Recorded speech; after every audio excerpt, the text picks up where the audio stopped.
کچھ قرآن سے لیا ہے، وہی قرآن ضمانت دے رہا ہے، نماز پڑھو کامیابی تمہارا مقدر ہوگی، نماز پڑھو کامیابی تمہارا مقدر ہوگی۔ مگر افسوس کی بات یہ ہے مسلمان سب کرنے تیار ہے، نماز پڑھنے تیار نہیں ہے۔ میرے پیارے آقا صلی اللہ علیہ وآلہ وسلم کے پیارے دیوانوں، اندازہ تو کرو آج روزی روٹی کے بارے میں مسلمان رونا روتا ہے، مولانا میرے رزق میں برکت نہیں ہے، روزی میں برکت نہیں ہے، نرم نرم گدے پر لیٹتا ہوں مگر سکون کی نیند نہیں آتی، بچیوں کو رشتے نہیں آتے۔ نادان مسلمان ذرا غور تو کر، بچیوں کا رشتہ کیا چیز ہے، سکون کی نیند کیا حیثیت رکھتی ہے، روزی روٹی کی کیا حیثیت رکھتی ہے۔ میرے اور تمہارے سچے رسول صادق و مصدوق ارشاد فرماتے ہیں جب کوئی بندہ سجدے میں چلا جاتا ہے تو اللہ اور بندے کے درمیان جتنے پردے ہوتے ہیں سارے پردے اٹھا دیے جاتے ہیں۔ اندازہ تو کرو عالم اور غیر عالم کا فرق نہیں ہے،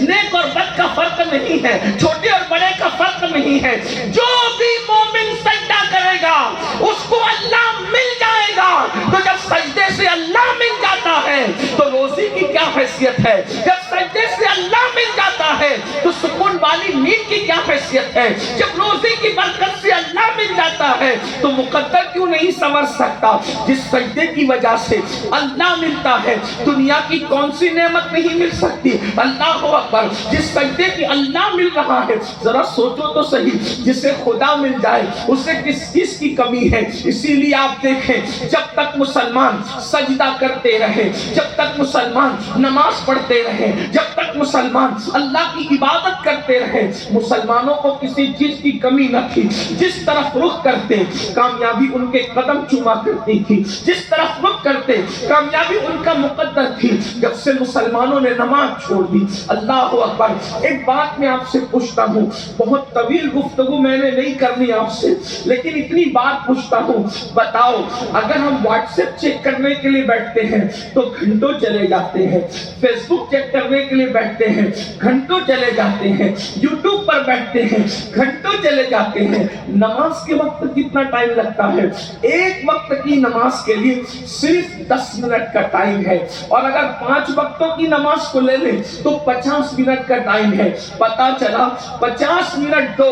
دنیا کی کامیابی بھی تمہارا مقدر ہے، قبر کی کامیابی بھی تمہارا مقدر ہے، میدان محشر کی کامیابی بھی تمہارا مقدر ہے۔ میں آپ کے سامنے ان اللہ والوں کی یہ جو علماء موجود ہیں ان کی موجودگی میں بات کرتا ہوں، بہت بڑی بات کرتا ہوں، اپنی ذات پہ بھروسہ نہیں، اپنے رب کے فرمان پہ بھروسہ کرتے ہوئے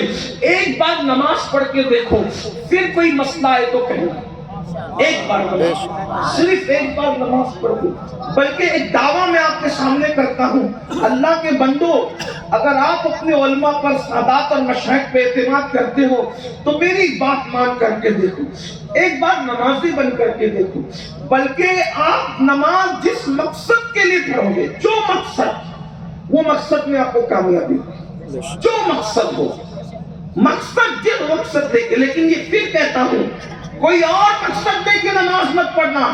نماز صرف اللہ کو راضی کرنے کے لیے، سبحان اللہ، سبحان اللہ کی رضا کے لیے۔ یہاں پر میرے امام اہل سنت سیدی اعلیٰ حضرت امام احمد رضا خان محدث بریلوی رحمت اللہ علیہ نے اپنے ملفوظ میں ایک واقعہ نقل کیا ہے۔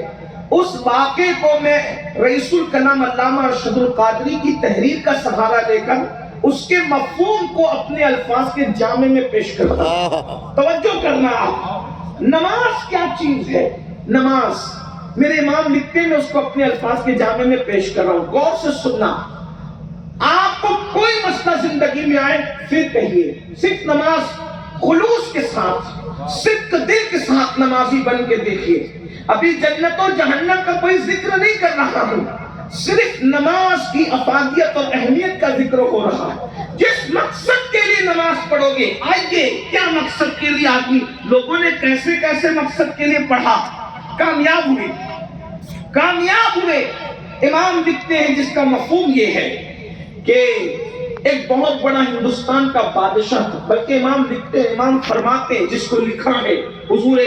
دادا مرشد سیدی سرکار مفتی اعظم رحمت اللہ علیہ، فرمایا امام کا ہے، دادا مرشد نے لکھا، اس کو اپنے مفہوم میں پیش کریں، اس کا مفہوم اپنے الفاظ کے جامع۔